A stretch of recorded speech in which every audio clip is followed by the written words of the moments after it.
Voltamos com mais um Sala de Entrevistas. Hoje a nossa convidada é Karine Tesch, ela que é professora de inglês e coordenadora de ensino. Karine, na escola de vocês devem atender vários tipos de alunos, né? Alunos que quer ir para fora do país, crianças, como você falou. Como que você faz essa metodologia de ensino para adaptar às necessidades individuais de cada um? Uhum. Então, assim, a gente conversa sempre, né? Antes até da pessoa se tornar nosso aluno, a gente conversa perguntando qual que é o objetivo. Se é para trabalho, se é para uma viagem, e se essa viagem vai ser a trabalho ou lazer, quanto tempo a pessoa tem para aprender o idioma. E então a gente verifica se as nossas soluções atendem à necessidade da pessoa, né? Porque às vezes a pessoa chega e fala assim, eu tenho 1 mês para aprender. Nossa, Bom, né? Então, infelizmente, eu tenho que te dizer que a fluência avançada você não vai atingir. Mas, a gente tem as aulas individuais, que aí é só você e a professora, a gente adapta o conteúdo para o que você precisa, que são conteúdos, assim, mais do dia a dia para você se virar mesmo. É isso que a gente vai fazer, tá? E aí a gente vê se isso atende à necessidade da pessoa, e muitas vezes sim, porque a gente tem bastantes alunos VIP, que a gente chama, né?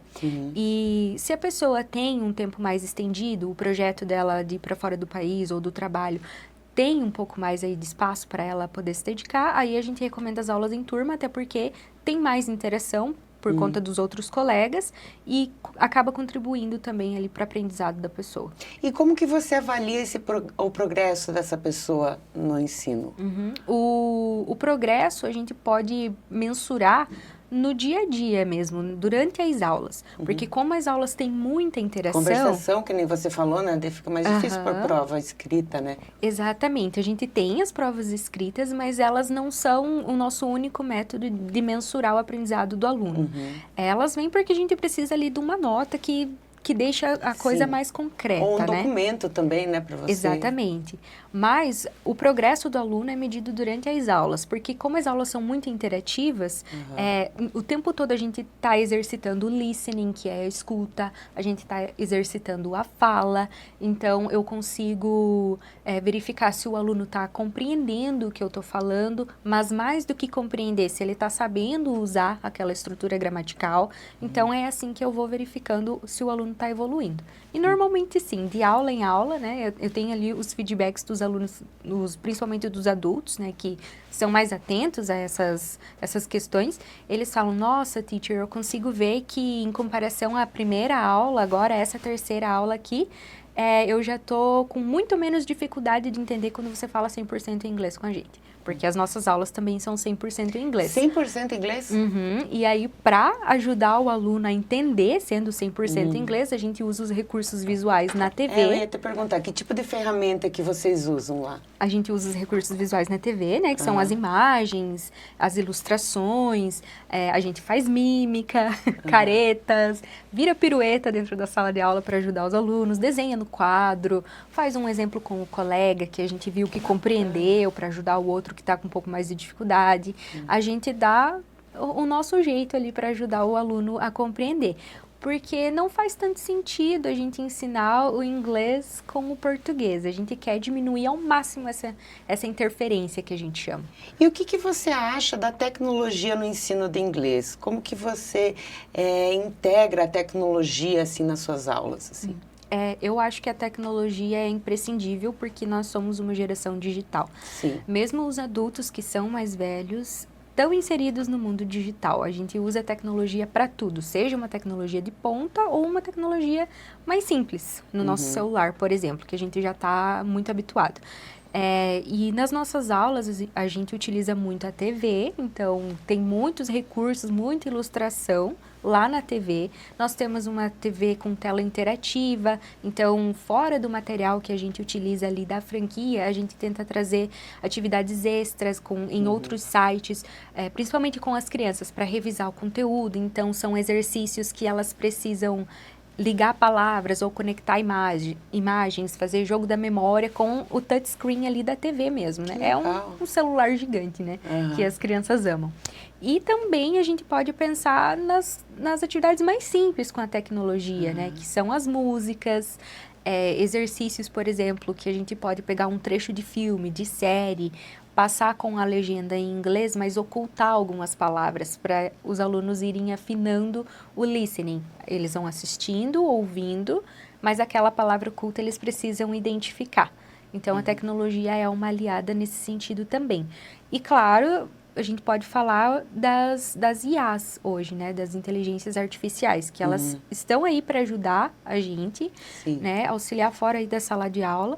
O aluno ainda está com alguma dúvida, quer fazer algum exercício extra, tem muitos aplicativos interativos também que trabalham a pronúncia, corrigem a tua pronúncia e não deixam você avançar no exercício sem que você pronuncie corretamente aquela palavra, por exemplo, né? Tem opções de aplicativos que a gente pode fazer atividades com os alunos, cada um com o seu celular dentro da sala de aula para cumprir um desafio específico, né? Nesse sentido, a tecnologia ajuda também.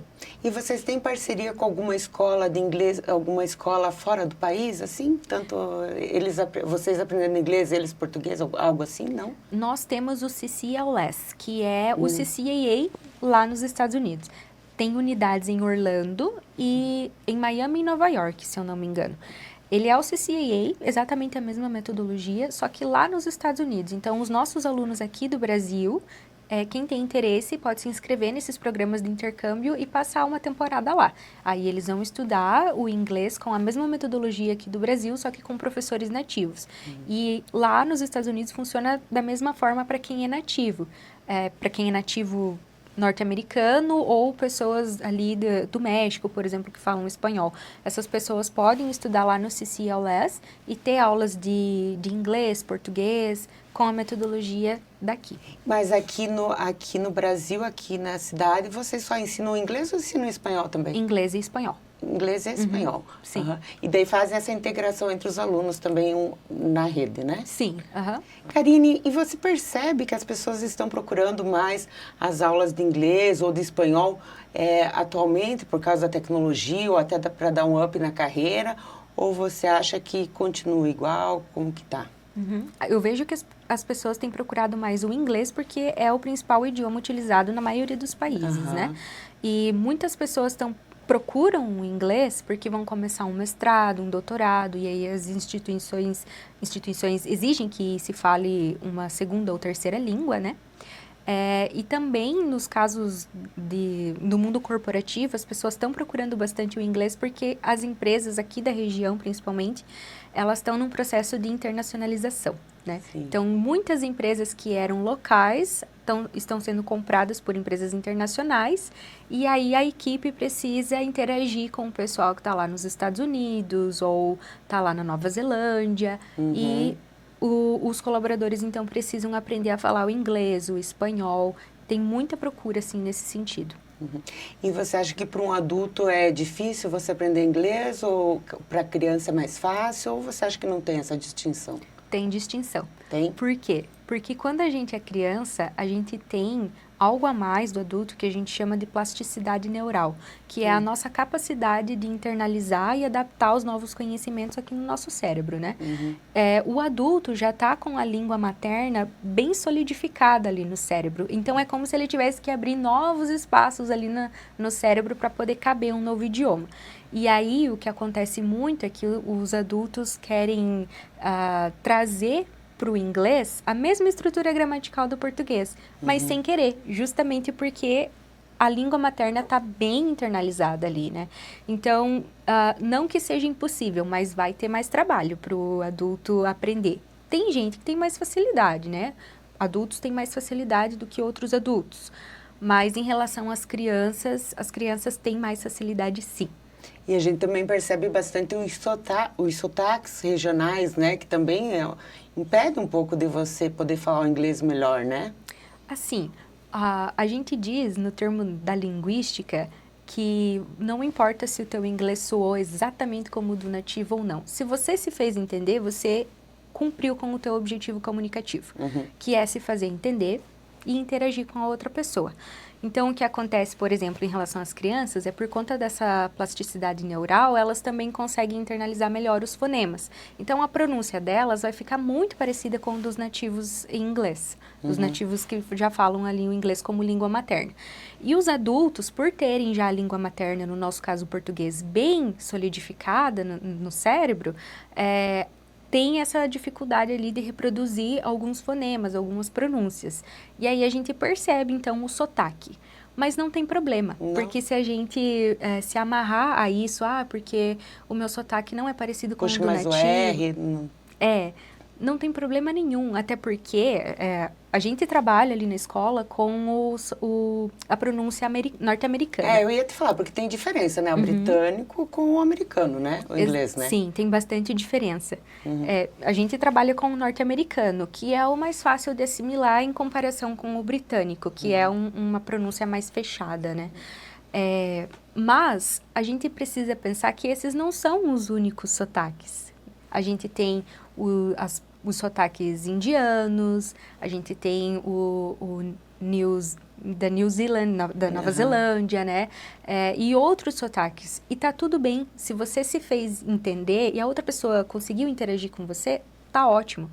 A gente não pode se prender porque o meu sotaque não tá 100% nesse sentido. Não.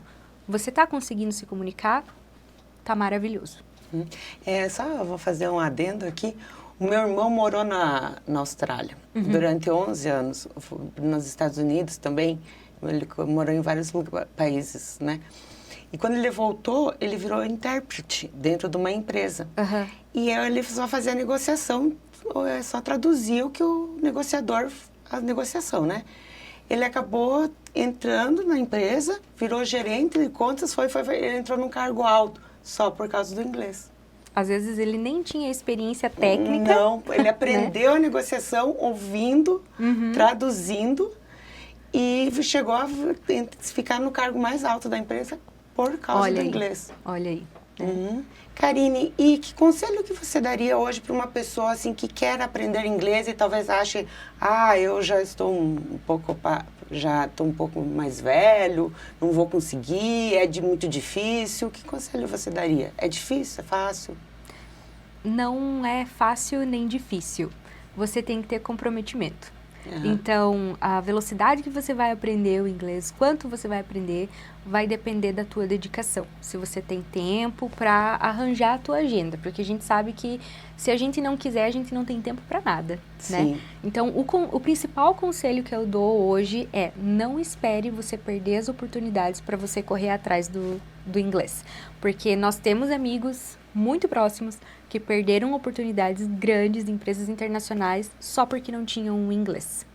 Nós temos casos de pessoas, possíveis alunos que procuram a gente, que precisam aprender o inglês em 3 meses, porque senão não vai ser promovido na empresa. E em 3 meses você não consegue a gama de vocabulário, de gramática que você precisa para negociar uma transação dentro da empresa, para passar termos técnicos, se você é uma pessoa mais da tecnologia. Então, não espere a oportunidade bater na tua porta para você ir atrás do inglês. Se prepare antes, porque senão você vai perder e aí não tem choro. Karine, queremos agradecer a sua presença aqui nos nossos estúdios. Obrigada. Está convidada sempre a voltar. E obrigada a vocês também por nos acompanharem em mais um Sala de Entrevistas. Esperamos vocês no próximo programa. Até lá!